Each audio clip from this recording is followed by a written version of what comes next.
അപ്പൻ എന്താ ഈ വിയർത്ത് കുളിച്ച് ക്ഷീണിച്ചിരിക്കുന്നത് വേറൊന്നുമല്ല, ജോലിയൊന്നും ചെയ്തിട്ടില്ല കേട്ടോ. അതുകൊണ്ട് നമ്മൾ സാറ്റ് കളിക്കാമെന്ന് പറഞ്ഞിട്ടുണ്ടായിരുന്നു. അപ്പം നമ്മളെല്ലാവരും കൂടെ സാറ്റ് കളിക്കും കേട്ടോ. അപ്പം നമ്മളെല്ലാവരും കൂടാണ് കേട്ടോ സാറ്റ് കളിക്കുന്നത്. കൂച്ചേച്ചി അമ്മച്ചേച്ചി എല്ലാവരും ഉണ്ട്. അപ്പം നിങ്ങൾ വിചാരിക്കും ഇത്രയും വയസ്സായിട്ട് ഇതൊന്നും നിർത്താൻ സമയമായിട്ടില്ലേ, വേറെ പണിയൊന്നും ഇല്ല ഇവളുമാർക്കെന്ന്. ശരിക്കും വേറെ പണിയൊന്നുമില്ല.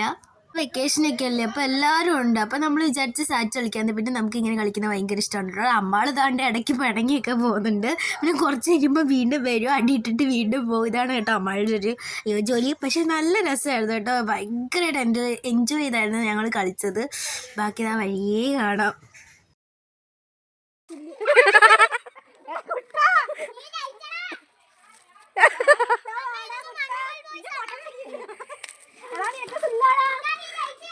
കുട്ടനാണെങ്കിൽ ഇടയ്ക്ക് വെച്ച് കാണാതെ പോകും കേട്ടോ. അവൻ എവിടെങ്കിലും ഒക്കെ പോയി ഒളിച്ചിട്ട് പിന്നെ 2-3 കളി കഴിഞ്ഞിട്ട് വരുന്നത്. അപ്പം ഇന്നത്തെ വീഡിയോ ഇത്രയേ ഉള്ളൂ.